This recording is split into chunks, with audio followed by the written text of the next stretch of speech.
जनवरी 2006 की बंगलौर मिनिमम हुई। पहले पेज के मध्याह्न में बात चल रही थी, बाप की दिल पसंद स्थिति है संपूर्ण पवित्रता। इस ब्राह्मण जन्म का फाउंडेशन भी संपूर्ण पवित्रता है। संपूर्ण पवित्रता की गुह्यता को जानते हो?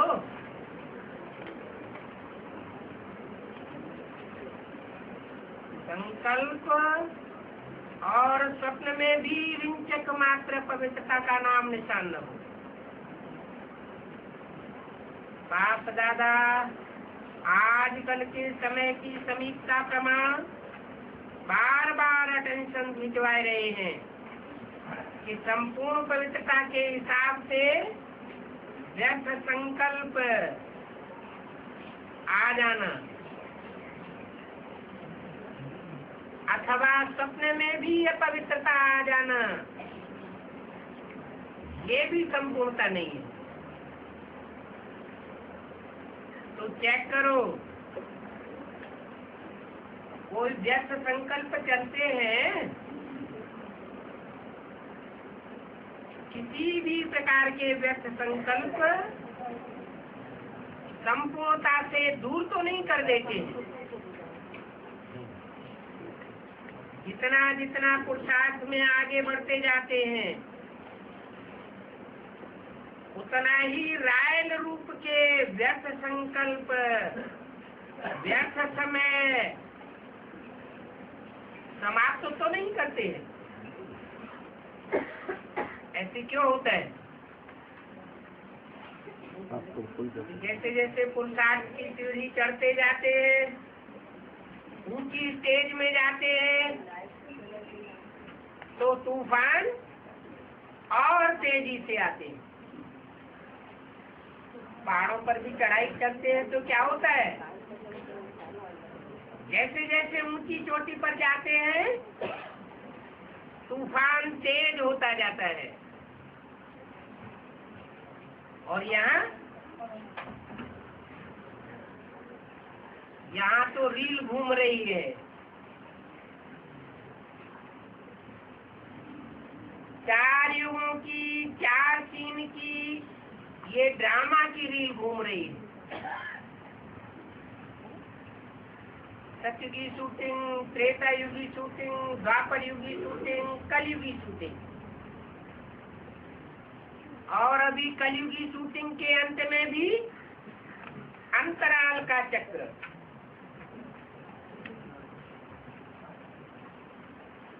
शुरुआत में 14 साल का चक्र था,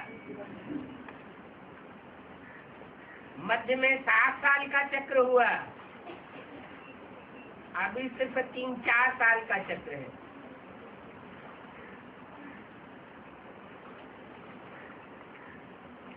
तो जो कलयुग के अंत में सीढ़ी उतरते समय अवस्थाएं नीचे गिरती रही है, उसकी शूटिंग में पहचान तो होनी चाहिए ना। परिस्थितियां दिन प्रतिदिन गिरती जा रही हैं और पुरुषार्थ की प्रैक्टिस बढ़ती जा रही है, समस्याएं भी बढ़ती जा रही है, फिर भी संकल्पों को कंट्रोल करना भी मुश्किल होता जा रहा है।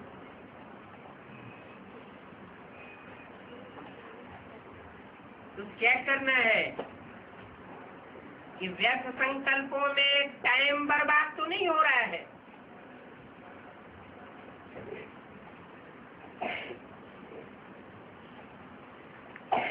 रायल रूप में अभिमान और अपमान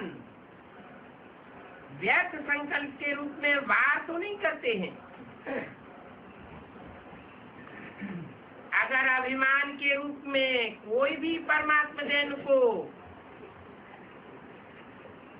अपनी विशेषता समझ लेते हैं तो वो विशेषता भी अभिमान के कारण नीचे ले जाती है। मान लो ज्ञान सुनाने की ही विशेषता है या दिव्य गुणों की विशेषता है या दृष्टि के फोर्स की भी विशेषता है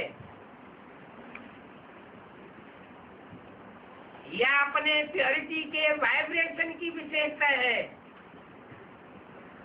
लेकिन अगर उसका अभिमान आता है तो वो अभिमान जरूर नीचे ले जाता है, विघ्न रूप बन जाता है। और अभिमान भी सूक्ष्म रूप में यही आता है जो जानते भी हो। मेरा बनाया, मेरा नाम, मेरा मान, मेरी शान होनी चाहिए। ये मेरापन अभिमान का रूप ले लेता है तो परमात्मा देन, लेकिन उसमें अभिमान मिक्स हो जाता है।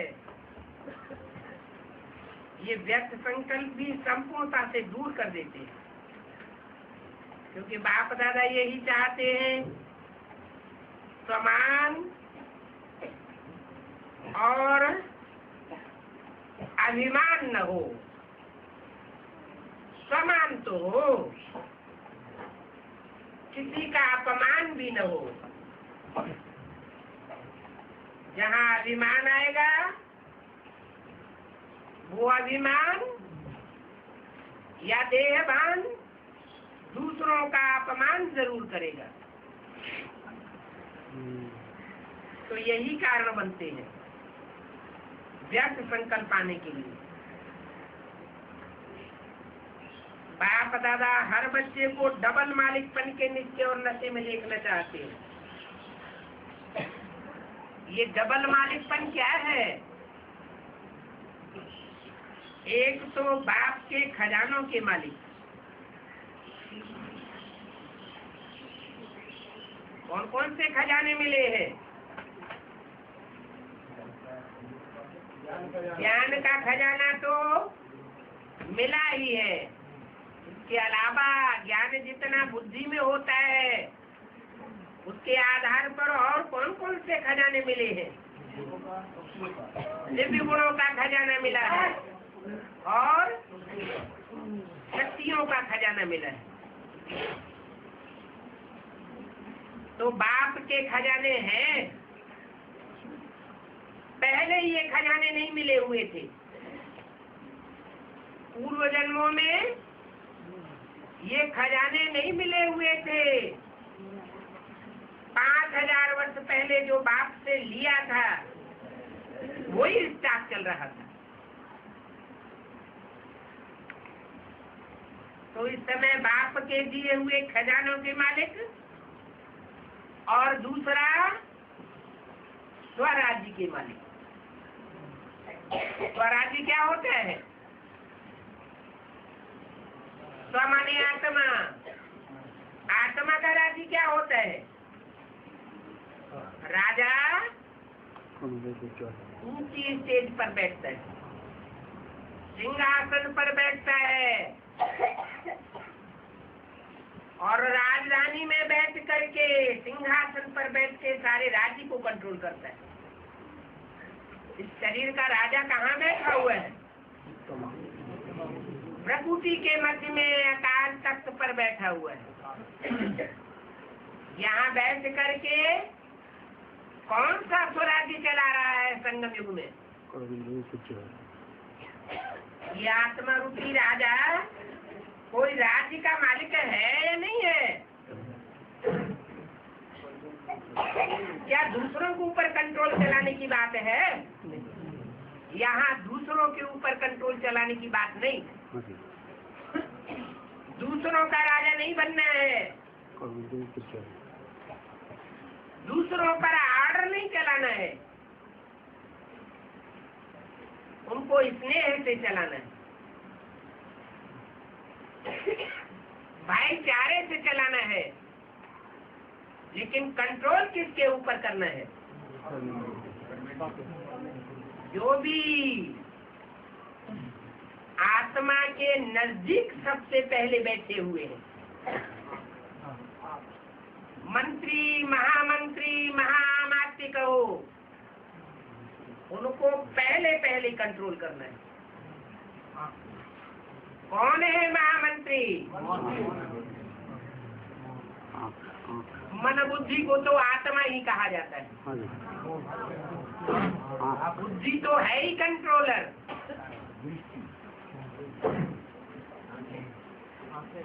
लेकिन जो कर्मेंद्रियां और ज्ञानेंद्रियां हैं, उनमें ज्ञानेंद्रियां सर्वोपरि है। उनमें कौन सी इंद्रियां हैं जो बहुत चंचल होती है? ज्ञान में आए थे तब उतनी चंचलता नहीं थी, फिर 4 अवस्थाओं में से गुजरते हैं तो शूटिंग होती जाती है, रील खुलती जाती है और इंद्रियों की चंचलता भी बढ़ती जाती है और याद की प्रैक्टिस भी बढ़ती जाती है।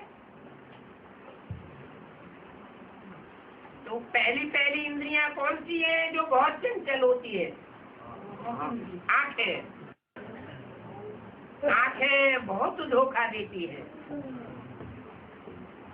मुरली में बोला है चेक करना चाहिए शाम को सोते समय, सारा दिन भी चेकिंग करनी चाहिए। मेरी आंख ने कितनी बार धोखा दिया? 10, 20, 50 भूले तो रोज ही करते होंगे। फर्स्ट क्लास पुरुषार्थी होंगे तो 10 बार करते होंगे, मीडियम होंगे तो 20-25 बार करते होंगे और थर्ड क्लास पुरुषार्थी होंगे तो 50 भूले भी सारा दिन में दृष्टि की चंचलता की जरूर करते होंगे।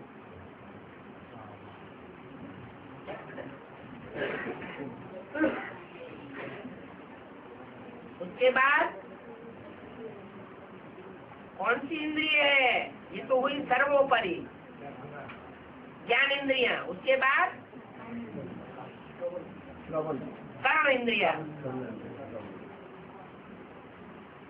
सुनी सुनाई बातों से भारतवासियों ने बहुत दुर्गति पाई है। तो कानों को देखना है कि ये बाप की बात सुनते हैं या औरों की भी सुनने लग पड़ते हैं, कहाँ रख लेते हैं? बाप ने जो बोला उन बातों में बुद्धि ज्यादा जाती है, कर्म इंद्रिय के साथ, या मनुष्य मात्र जो भी कुछ बोलते हैं उन बातों को सुनने में बुद्धि ज्यादा जाती है।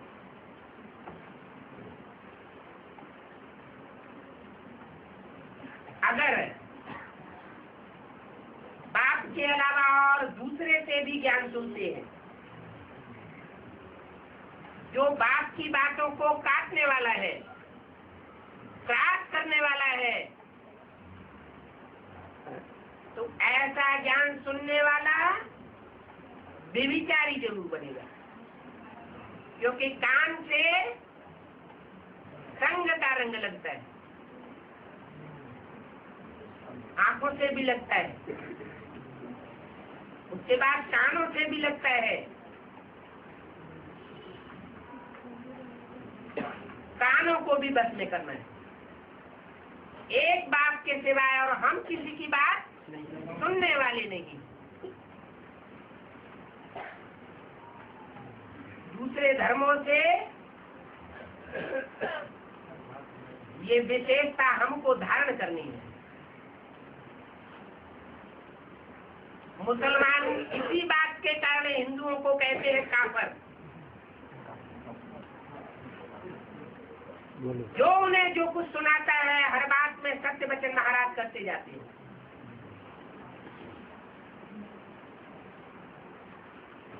और नीचे गिरते जाते हैं। दूसरे धर्म की आत्माएं कभी भी किसी की बात नहीं सुनती।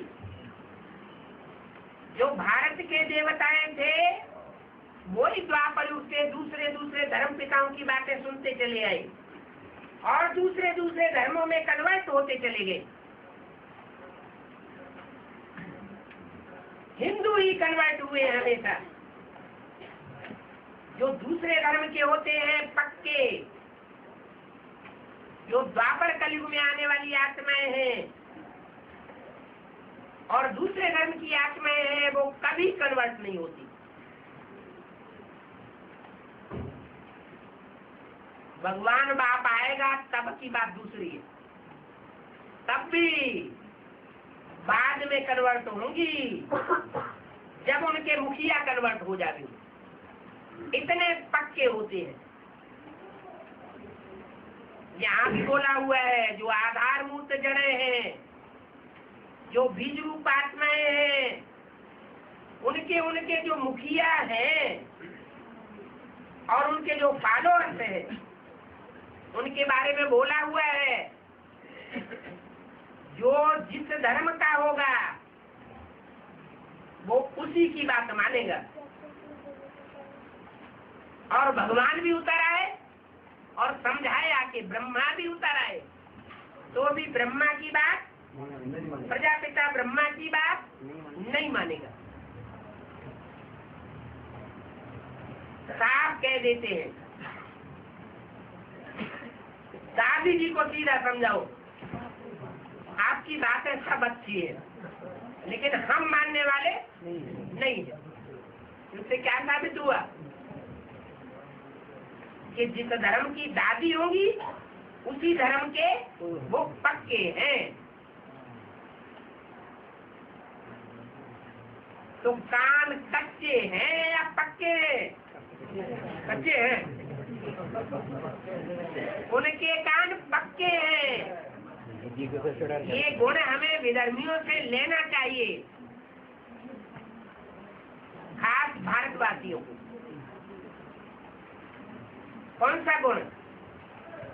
कि वो अपने धर्म पिता के अलावा और किसी की बात नहीं मानते। और हमारा धर्म पिता 70 साल से बोलता चला आ रहा है और हम कितने परसेंटेज में मानते हैं और कितना परसेंटेज दूसरों की बातों से प्रभावित हो जाते हैं। तो कान भी कंट्रोल में रखना है। देखना है कि कान दूसरों की बातें तो नहीं सुनते हैं, बाप के सिवाय दूसरों की बातों से तो प्रभावित नहीं हो जाते हैं। ये बीज रूप आत्माओं की एडवांस पार्टी में भी अभी कन्वर्सन हो रहा है। ऐसे नहीं द्वापर कलयुग में ही कन्वर्ट होते रहे थे। अभी जो ब्राह्मणों की दुनिया के एडवांस पार्टी के भांति हैं, वो भी सुनी सुनाई बातों के आधार पर कन्वर्ट होते चले जा रहे हैं। आधार मूर्तों की तो बात ही छोड़ दो।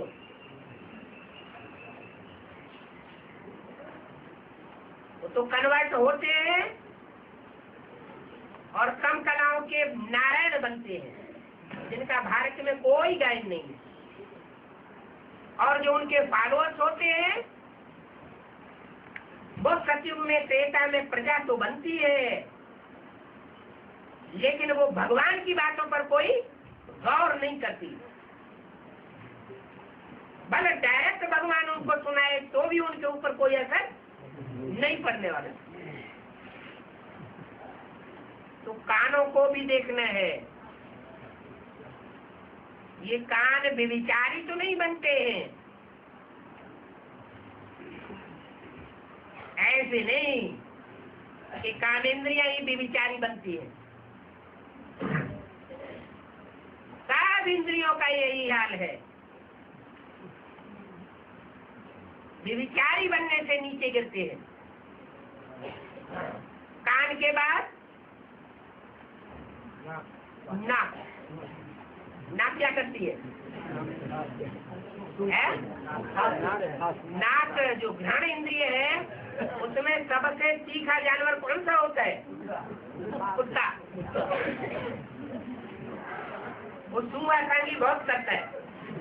इसने क्या किया, ये क्या कर रहा है, इनकी जिंदगी कैसे चल रही है, सबकी लूप होल से देखता रहता है, सूंघता रहता है।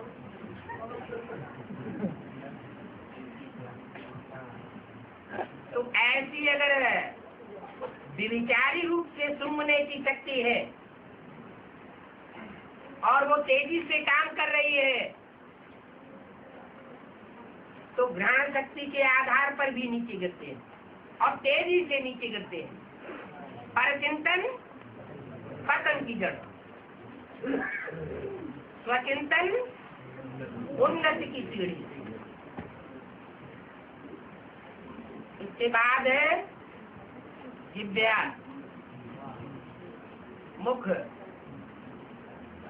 तो दूसरों से सुनी सुनाई बातें हैं, उन पर विचार नहीं किया ये कितनी राइट है और कितनी रंग है, कितनी मुरली के अनुकूल है और कितनी मुरली की भाषा के प्रतिकूल है। और जो सुना बिना विचार किए दूसरों को सुनाना शुरू कर दिया।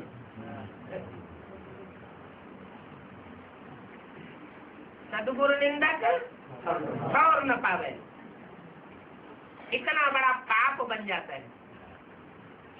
निंदा तो मुख से बाद में करता है, पहले निंदा कानों से सुनता है।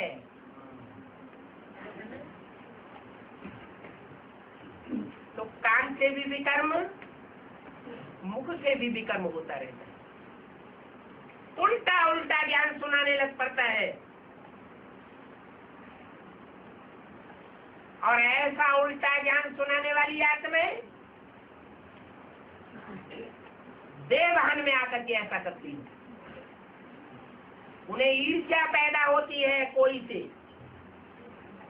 तब दूसरों की ग्लानि करती है। खुद पुरुषार्थ में उतना आगे नहीं बढ़ पाती कमजोर होने के कारण, तो ग्लानि का रास्ता अपना लेती है।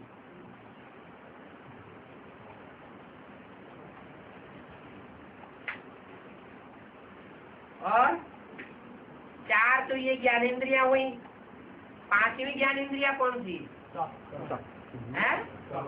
त्वचा। इस त्वचा से किसी को भी स्पर्श करेंगे, कोई भी आत्मा को स्पर्श करेंगे, अगर लगाव पूर्वक स्पर्श किया तो बैटरी जरूर डिस्चार्ज होगी। आत्मा रूपी बैटरी है ना, वो जरूर डिस्चार्ज होगी। खुदा न खास्ता धोखेधड़ी में कहीं बस में जाते, टेम्पो में जाते, टच हो जाए तो बात दूसरी है, लेकिन लगाव पूर्वक जो टच होता है उससे संग का रंग जरूर लगता है। एक शिव सुप्रीम सोल ऐसा है जिसको कोई भी प्रकार का संग का रंग नहीं लगता। बाकी रामकृष्ण से लेकर जो भी मनुष्य आत्माएं हैं, इब्राहिम, बुद्ध, क्राइस्ट या उनके फॉलोअर, सबको संग का रंग लगता है।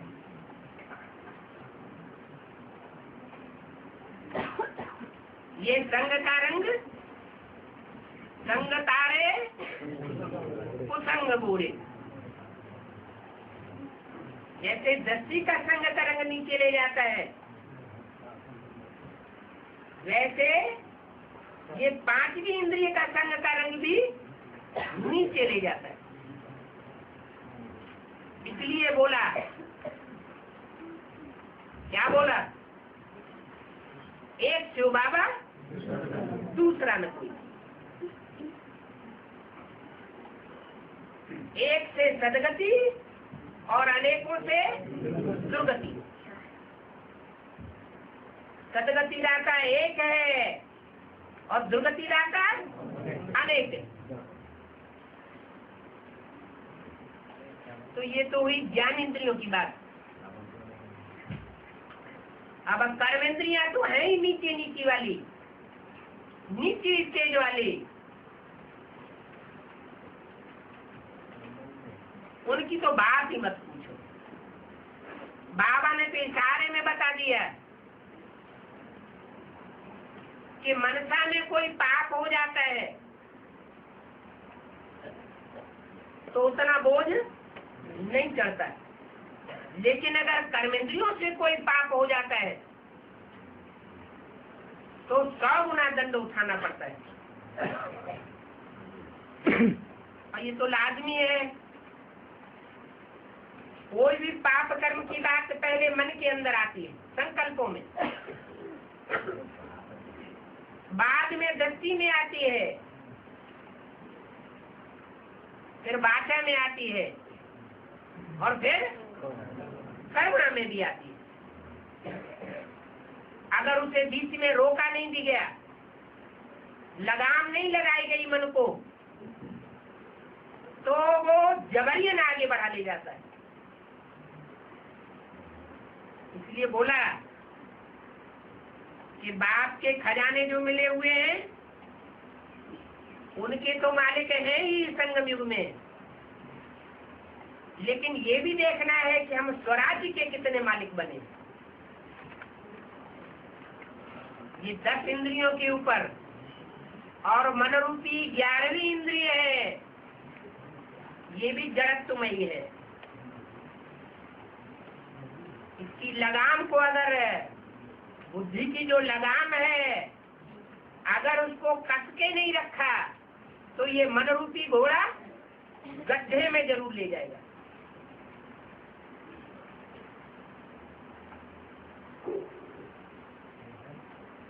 तो बोला दोनों ही मालिकपना होना चाहिए, क्योंकि सभी बालक भी हो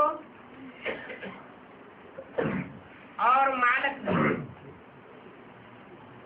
लेकिन बाप दादा ने देखा बालक तो सभी है, क्योंकि सभी कहते हैं मेरा बाबा, तो मेरा बाबा के बच्चे बालक तो सभी हो गए। तो मेरा बाबा अर्थात बालक है ही, लेकिन बालक के साथ दोनों प्रकार के मालिक भी होने चाहिए। कौन से दोनों प्रकार के मालिक बताए हैं? तो राज्य के मालिक और खजानों के मालिक। तो देखा जाता है इस डबल मालिक पने में नंबरवार हो जाते हैं। बालक पने में बालक तो सब समान है, लेकिन मालिक बनने में नंबर बन जाते हैं। मैं बालक तो मालिक हूँ, वर्षे का खजाना प्राप्त है, इसलिए बालकपन का निश्चय और नशा रहता है। लेकिन मालिकपन का प्रैक्टिकल में निश्चय का नशा, उसमें फिर नंबरवार हो जाते हैं। स्वराज्य अधिकारी मालिक, इसमें विशेष विघन डालता है मन। क्या 10 इंद्रियां तो हैं, लेकिन इन 10 इंद्रियों को चलाने वाला कौन है? मन। ये मन बहुत विघन डालता है। मन के मालिक बन, कभी भी मन के परवश नहीं हो जाना। चेक करना कि ये मन हमें अपने तरीके से तो नहीं चलाता है। कहते हैं स्वराज्य अधिकारी, तो स्वराज्य अधिकारी अर्थात राजा है। जैसे ब्रह्मा बाप ने हर रोज चेकिंग करके मन के मालिक बन करके विश्व के मालिक पने का अधिकार ले लिया, किसने ले लिया है? ब्रह्मा बाबा ने विश्व के मालिक बनने का अधिकार ले लिया कि अभी भी पढ़ाई पढ़ रहे हैं? तो पढ़ाई पूरी नहीं हुई, विश्व के मालिक बन गए?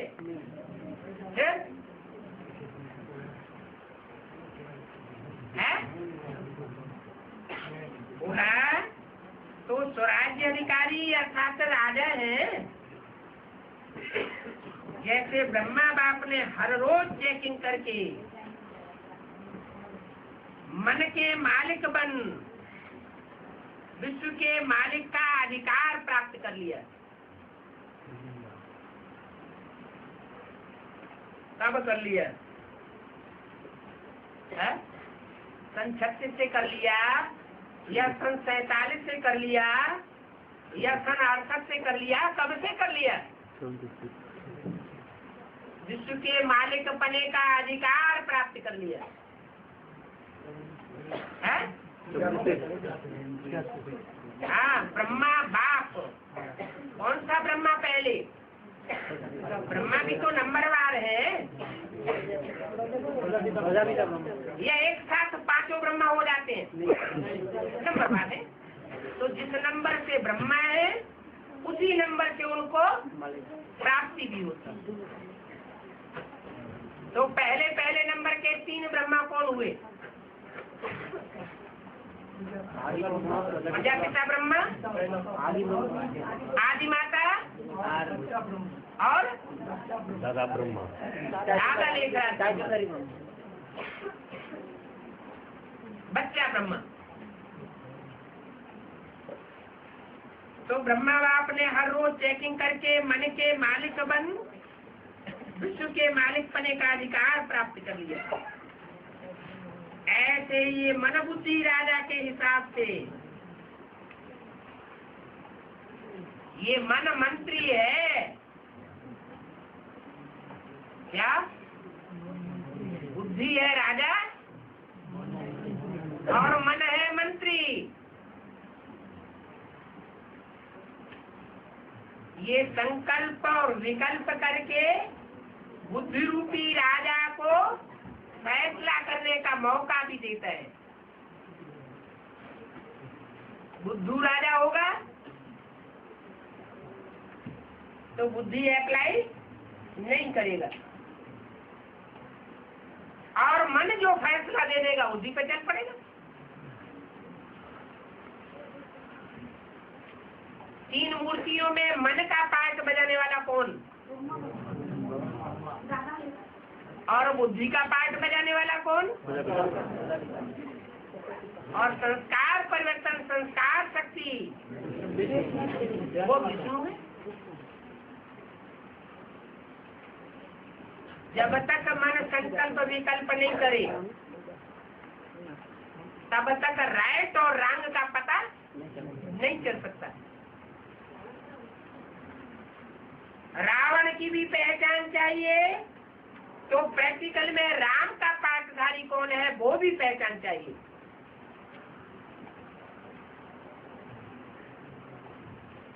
फिर फैसला दिया जा सकता है कि हमें वोट किसको देना है।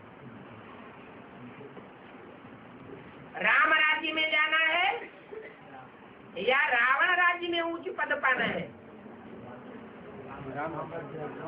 राम राज्य में जो उच्च पद पावेंगे 21 जन्म, वो 21 जन्म के पुरुषार्थ के हिसाब से उनमें 63 जन्म भी पुरुषार्थ करने की रग पक्की हो जाएगी। और जो राम राज्य में नहीं आवेंगे, कोई पद नहीं पावेंगे, वो सिर्फ रावण राज्य में ही उच्च पद पाने के अधिकारी बनेंगे।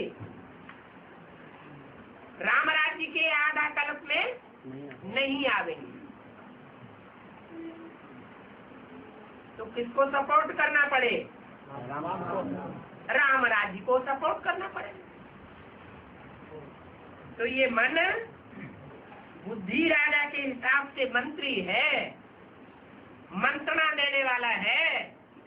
मंत्री का काम होता है ऐसा करेंगे तो महाराज ऐसा होगा, और ऐसा करेंगे तो महाराज ऐसा होगा। दोनों ही बातें सामने रख देता है। ये व्यर्थ संकल्प भी मन में उत्पन्न होते हैं। तो मन व्यर्थ संकल्पों के वशीभूत हो जाता है और वशीभूत कर देता है। अगर आर्डर से नहीं चला देंगे तो बुद्धि राजा अपनी बुद्धि को अगर अप्लाई नहीं करेगा तो मन चंचल बनने के कारण करवश कर देता है। तो चेक करो 3 फरवरी 2006 की अव्यक्तवाणी का दूसरा पेज चेक करो। वैसे भी भक्ति मार्ग में मन को क्या कहते हैं? भक्ति मार्ग में भी कहते हैं, ज्ञान मार्ग में भी मुरली में बोला है। मन को क्या कहते हैं? घोड़ा। उन्होंने तो 3 शेर दिखा दिए हैं। वास्तव में उन 3 मूर्तियों ने मुरली में बोला है, एक है बकरी, एक है घोड़ा और एक है शेर। कौन सा शेर है? शेर भी 2 प्रकार के कहे जाते हैं। एक होता है लाइन बब्बर शेर, बड़े मोहड़े वाला, सीधा हमला करता है। सिंह शेर एक ही बात है। और दूसरा होता है टाइगर, वो मौका देख करके हमला करता है, बुद्धूपना नहीं करता। मौका देखकर के आया गुस्सा और कर्म इंद्रियां कंट्रोल से बाहर हो गई। तो वैसे भी मन को घोड़ा कहते हैं, क्योंकि ये मन बहुत चंचल है ना।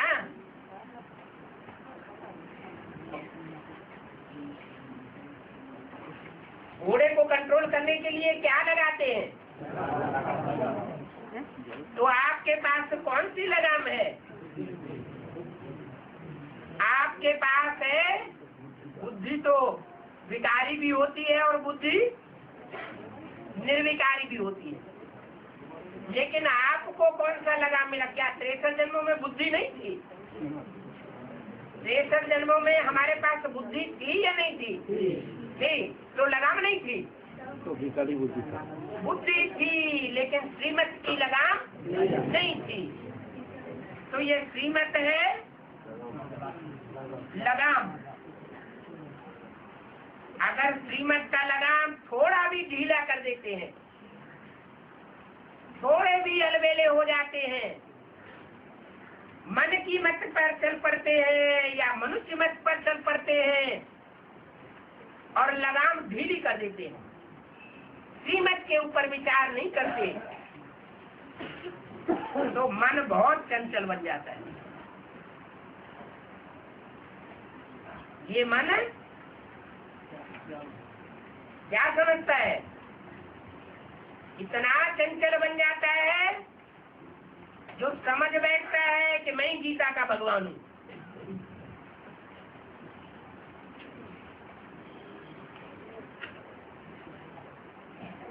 पूरा कंट्रोलर बन करके बैठ जाता है।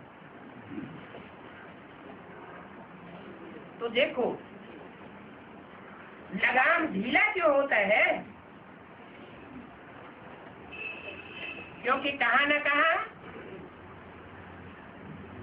लगाम इसलिए ढीला होता है क्योंकि कहाँ न कहाँ साइड सीन्स देखने में लग जाते हैं।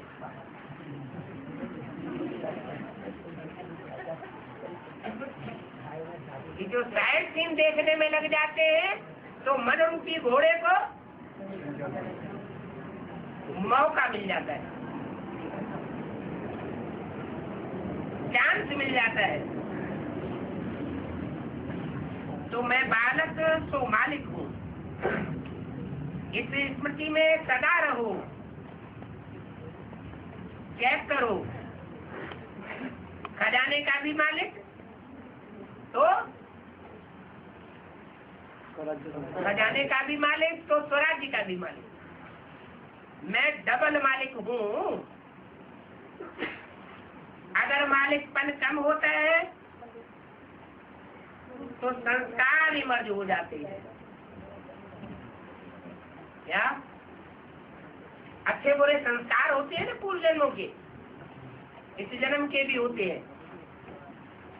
इस जन्म में भी संस्कार पक्के होते हैं और पूर्व जन्म में भी संस्कार पक्के हो जाते हैं। अच्छे संस्कार भी पक्के होते हैं और बुरे संस्कार भी पक्के होते हैं।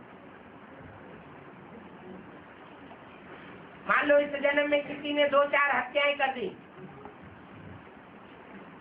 तो संस्कार पक्का हो जाता है। बुद्धिमाता ये तो मेरे बाएं हाथ का खेल। हत्यारे इतने निश्चय बुद्धि हो जाते हैं कि भरे मार्केट में गोली चला के और भाग जाते हैं और कोई हिम्मत नहीं कर पाता उनको पकड़ने की।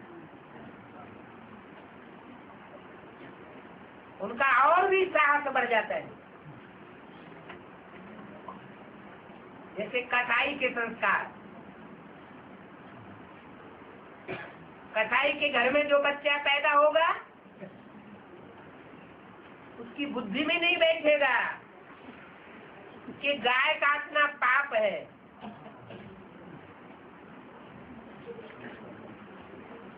एक दो बार किसी ने गलती की होगी, पहली बार दूसरी बार तो मन खाएगा,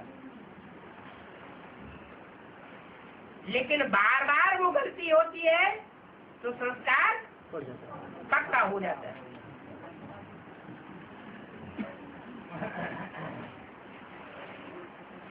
तो संस्कार को क्या कहते हो? परिवर्तन शक्ति। कहते हो कि मेरा संस्कार ही ऐसा है, मेरी नेचर ऐसी है। लेकिन क्या ये मेरा है? कहने में तो ऐसा नहीं कहते हो मेरा संस्कार, ये मेरा है। मेरा है, राइट है कहना मेरा संस्कार। मेरा संस्कार कहना राइट नहीं है।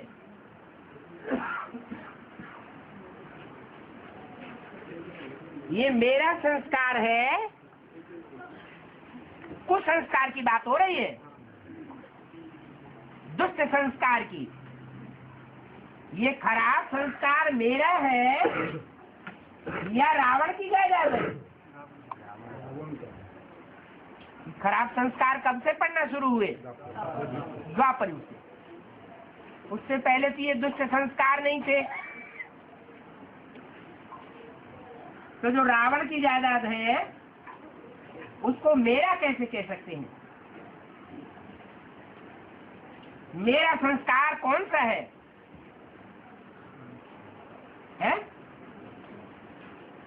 अरे अच्छा, द्वापर युग से तो रावण का संस्कार है, फिर मेरा संस्कार कौन सा है?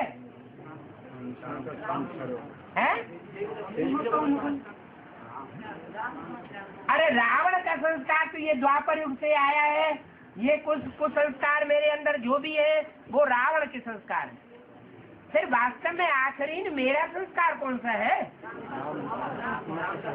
जो राम बाप का संस्कार तो मेरा संस्कार। अच्छा, राम बाप रावण राज्य में नहीं आता है क्या? है? फिर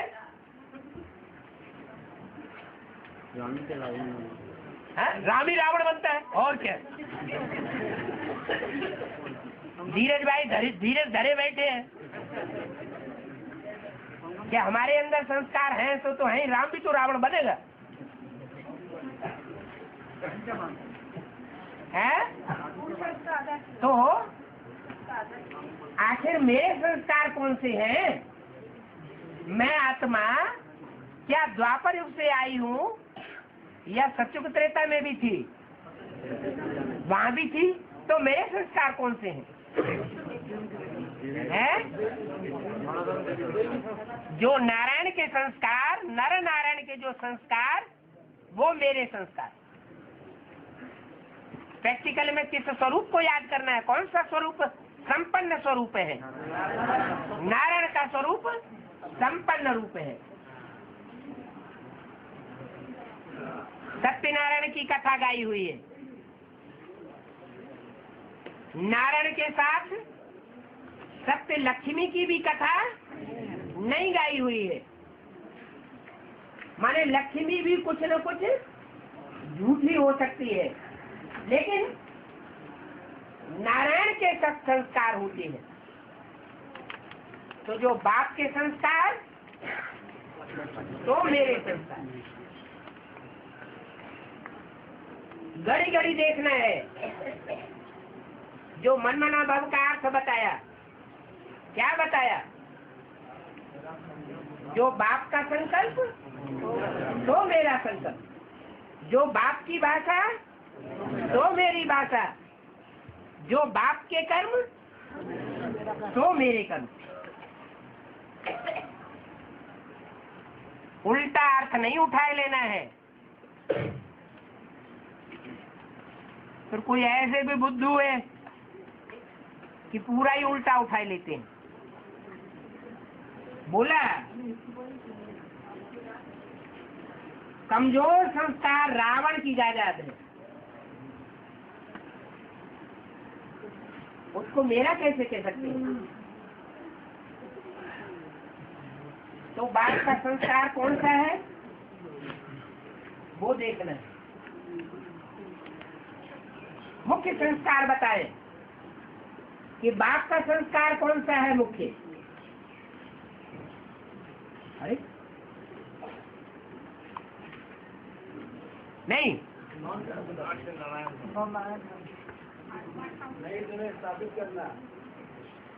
रावण का संस्कार और बाप का संस्कार। रावण द्वापर से आता है, द्वैतवादी युग से आता है, और राम राज्य अद्वैत राज्य से आता है। अद्वैत माने सारी दुनिया में एक राज्य, एक भाषा, एक कुल, एक धर्म होगा। माना सारे विश्व का कल्याण हो। रावण अपने देह अभिमानी बच्चों का पहले कल्याण चाहेगा, राक्षसों का पहले कल्याण चाहेगा, या देवताओं का भी कल्याण चाहता है? उसका कहना ही है अंधेरा कायम रहेगा। जो ज्ञान सूर्य से संस्कार आता है, सारे संसार को रोशनी देना, ऐसे नहीं कि सिर्फ देवताओं को ही रोशनी देनी है। ज्ञान की रोशनी सारे विश्व को देनी है। तो बाप का संस्कार क्या हुआ? विश्व कल्याण। बाप विश्व कल्याणकारी है, तो विश्व पिता के रूप में गाया हुआ है, विश्व का मालिक बनता है। तो ये विश्व कल्याण का संस्कार, तो हम बच्चों का संस्कार, सबके प्रति सुभावना, शुभकामना। तो कोई भी कमजोर संस्कार को मेरा संस्कार कहना ना दे।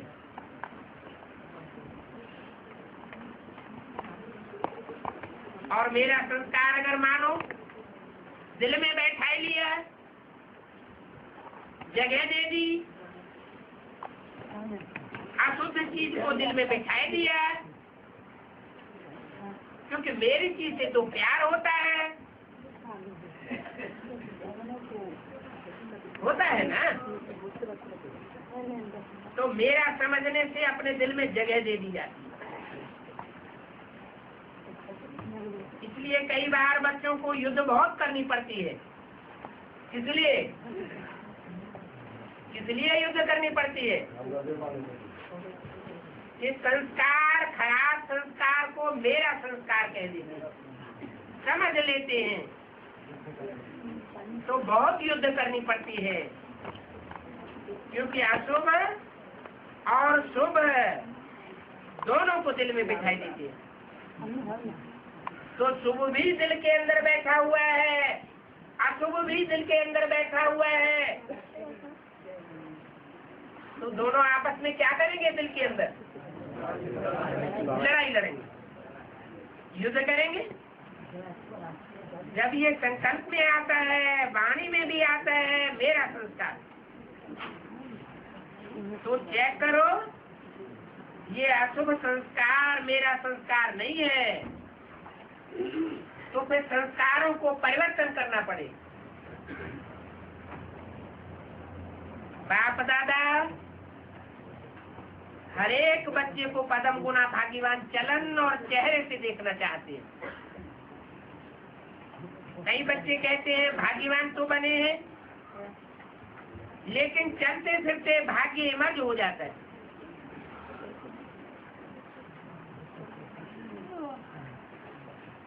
और वो मर्ज हो जाता है।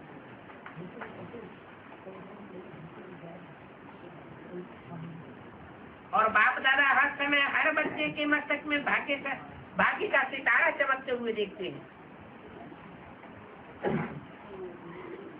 देखना चाहते हैं। तो भाग्य को इमर्ज करके रखना चाहिए या मर्ज कर देना चाहिए? कोई भी आपको देखे तो चेहरे से, चलन से आप भाग्यवान दिखाई दें, तब आप बच्चों द्वारा बाप की प्रत्यक्षता होगी।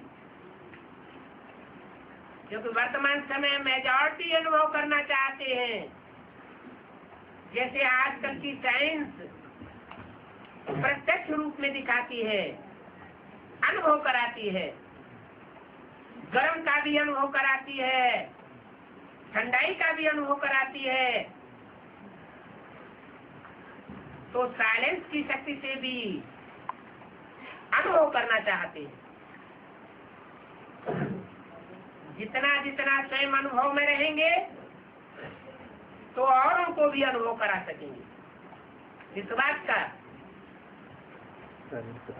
भाग्यवान होने का, भाग्यवान चलन और चेहरा अगर दिखाई पड़ता है तो खुशनुमा दिखाई पड़ेगा या लटका हुआ दिखाई पड़ेगा? सदैव खुशनुमा। संगम युग है ही मौजों का युग, मौजों का युग है, तो मौज का चेहरा दिखाई पड़े। सेकंड 10 सेकंड 15-20 मिनट भी अगर चेहरा लटकता है, मौज खत्म हो जाती है, बेआरामी का चेहरा दिखाई पड़ता है, तो शूटिंग अच्छी होगी या दुख की शूटिंग हो जाएगी? दुख की शूटिंग हो जाती है, दुर्भाग्य की शूटिंग हो जाती है। तो बाप दादा ने इशारा दिया है कि अभी कंबाइंड सेवा करो। कौन सी कंबाइंड सेवा? सिर्फ आवाज की सेवा नहीं करो, लेकिन आवाज के साथ साथ अनुभवी मूर्त बनकर के अनुभव कराने की भी सेवा करो कि हम भाग्यवान हैं और दूसरों को भी चैनल और चेहरे से दिखाई पड़े ये भाग्यवान दुनिया के मालिक बनने वाले हैं। कोई न कोई शांति का अनुभव, खुशी का अनुभव, आत्मिक प्यार का अनुभव।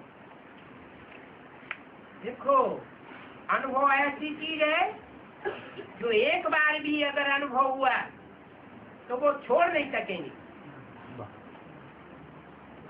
सिर्फ वाचा से, आवाज से अगर ज्ञान सुनाएंगे तो आज सुनेंगे, कल उनके कान से निकल जाएगा, बुद्धि से निकल जाएगा। सुनी हुई चीज भूल सकती है, लेकिन अनुभव की हुई चीज नहीं भूलेगी। वो चीज अनुभव कराने वाले के समीप लाती है। सभी पूछते हैं कि अभी आगे के लिए क्या नवीनता करें। तो बाप दादा ने देखा सर्विस तो सभी उमंग उत्साह से कर रहे हो, और हर एक वर्ग भी सर्विस कर रहा है।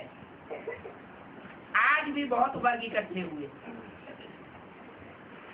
मेगा प्रोग्राम भी कर लिया। कम से कम संदेश तो दे ही दिया। क्या क्या काम तुम्हारा? मेगा प्रोग्राम जो किया उससे क्या रिजल्ट निकला? कम से कम संदेश तो दे ही रहे हैं, लेकिन ये संदेश देने का समय है, पुरुषार्थ के अंतिम वेला के हिसाब से संदेश देने का समय है या वारसदार बनाने का समय है? माला बनाने का समय है।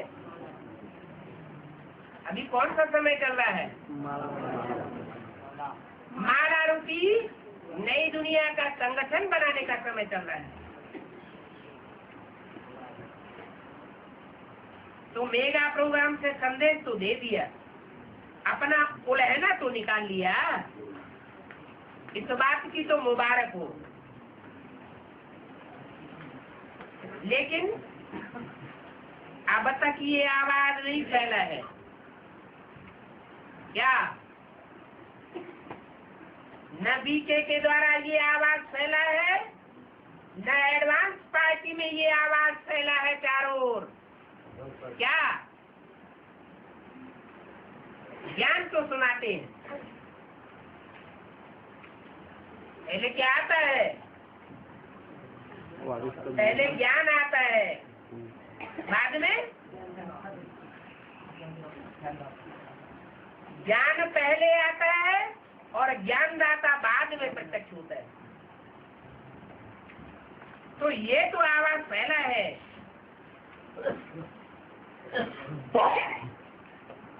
कि अच्छा कार्य कर रहे हैं, अच्छा ज्ञान सुना रहे हैं, परंतु ये आवाज नहीं फैला है कि ये परमात्मा ज्ञान है। कोई मनुष्य मात्र का ये ज्ञान नहीं है, देहधारी मनुष्यों का ज्ञान नहीं है। किसका ज्ञान है? डायरेक्ट परमात्मा का ज्ञान है। ये आवाज अभी नहीं फैला है। ब्रह्मा कुमार कुमारियां कार्य अच्छा कर रहे हैं, इनका ज्ञान बहुत अच्छा है, लेकिन यही परमात्मा ज्ञान है और ये परमात्मा कार्य चल रहा है। ये आवाज फैलनी चाहिए। मेडिटेशन कोर्स भी कराते हो, आत्मा का परमात्मा से कनेक्शन भी जोड़ते हो, लेकिन अब परमात्मा कार्य स्वयं परमात्मा करा रहा है। क्या परमात्मा कार्य स्वयं परमात्मा करा रहा है? अच्छा, ये मेगा प्रोग्राम परमात्मा करा रहा है? परमात्मा ने डायरेक्शन दिया मेगा प्रोग्राम करो। हाँ, फिर कौन करा रहा है? दादी जी दादी माने ये संदेश देने का प्रोग्राम परमात्मा नहीं करा रहा। जो परमात्मा पार्ट है प्रैक्टिकल में अभी भी जो भी हो, वो ये संदेश देने का कार्य नहीं करा रहा है। मना कर दिया संदेश देना बंद कर दो, बंद तो नहीं कर दो, लेकिन ये है कि माला बनाने के मुकाबले ये बहुत थर्ड क्लास का काम हो गया। समय के हिसाब से मना नहीं किया है, लेकिन ये मेगा प्रोग्राम बनाने की बात बुद्धि में क्यों चल रही है? क्योंकि देखते हैं कि एडवांस पार्टी बड़ी तीखी गति से आगे बढ़ रही है। इनका ज्ञान सच्चा ज्ञान है, बड़ी तेजी से ऑटोमेटिक फैल रहा है। तो सोचते हैं हमको भी कुछ तो करना चाहिए, तो मेगा प्रोग्राम करना शुरू कर दिया। पब्लिक का पैसा, पब्लिक का साजो सामान इकट्ठा होता है। मेगा प्रोग्राम में आकर के बैठने वाले भी कौन होते हैं? वही ब्रह्मा कुमार कुमारी। सरकार में आवाज फैलता है, मेगा प्रोग्राम किया। जो भी बड़े बड़े मिनिस्टर्स हैं उनका आवाहन कर लिया जाता है। जो भी समाज के बड़े बड़े लोग हैं उनका आवाहन कर लिया जाता है। तो उनके मन के ऊपर छाप पड़ जाती है, ये बहुत ऊंचा कार्य कर रहे हैं। लेकिन अंदरूनी तौर पर देखा जाए तो ये मेगा प्रोग्राम, बड़ी बड़ी कॉन्फ्रेंसेस, बड़े बड़े मेले, बड़ी बड़ी रथ यात्राएं, इन सब कार्यों में बुद्धि डाइवर्ट कराने के पीछे ताकत कौन सी काम कर रही है प्रैक्टिकली? है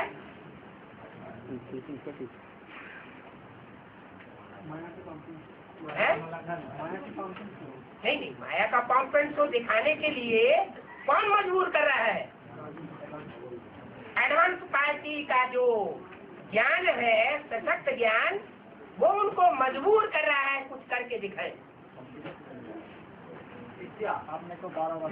तो परमात्मा डायरेक्ट नहीं कहता है कि मोगा प्रोग्राम करो, लेकिन वो करने के लिए मजबूर है।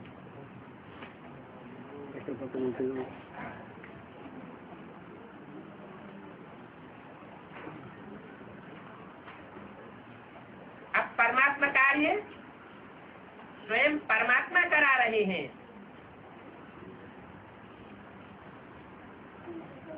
ये बहुत अनुभव कम करते हैं। क्या मेगा प्रोग्राम ही कौन करा रहा है? मेगा प्रोग्राम कराने का निमित्त कौन बन रहा है? एडवांस पार्टी की जो भी सशक्त आत्माएं हैं वो मेगा प्रोग्राम कराने की भी निमित्त बन रही है। लेकिन किसी की बुद्धि में ये बात आती नहीं। आत्मा और धारणाएं ये प्रत्यक्ष हो रहा है। अच्छा कार्य कर रहे हैं, अच्छा बोलते हैं, अच्छा सिखाते हैं, यहाँ तक तो ठीक है। नॉलेज अच्छी है, इतना भी कहते हैं। लेकिन यही परमात्मा की नॉलेज है। ये आवाज बाप के नजदीक लाएगा। अभी बाप के नजदीक नहीं आते हैं। किसके नजदीक आते हैं? सुनाने वालों के नजदीक आते हैं, लेकिन बाप के नजदीक नहीं आते हैं। जितना जितना बाप के नजदीक आवेंगे उतना आत्मा स्वयं अनुभव करते जाएंगे और औरों को भी अनुभव करावेंगे।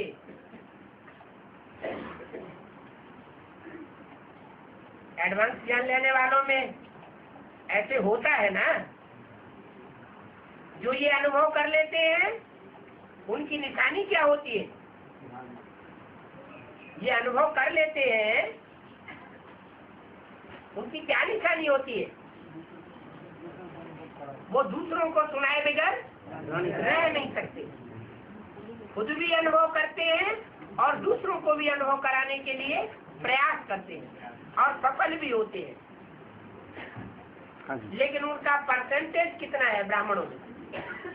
ब्राह्मण तो बेसिक नॉलेज वाले भी हैं, एडवांस नॉलेज वाले भी हैं। वो परसेंटेज कितना है जो अनुभव करते हैं और अनुभव कराते हैं? 100%? ऐसे लोगों का 100% है? नहीं जी, कम होगा। कितना कितना है? थोड़ा मैंने कितना है? 50% अनुभव करा देते हैं। बेसिक नॉलेज के ब्राह्मण और एडवांस नॉलेज के ब्राह्मण दोनों को मिला करके आधों को अनुभव करा रहे हैं।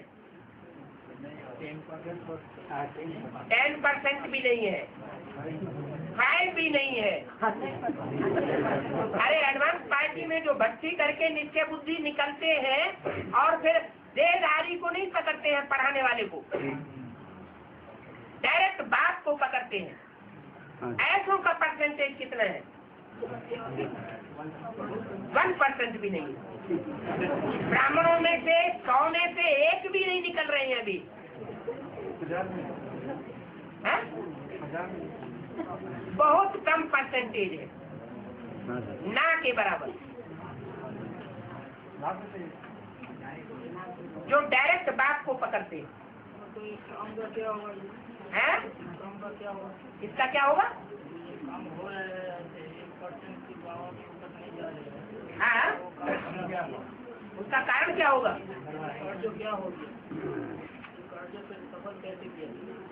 हाँ, तो वही तो बता रहे हैं।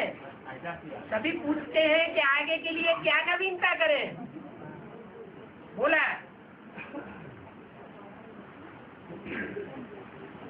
बाप के नजदीक लाने के लिए क्या करना है? अनुभवी मूर्त बनना है। अपने चलन और चेहरे से भाग्यवान दिखाई दे, लटकता हुआ चेहरा न दिखाई दे।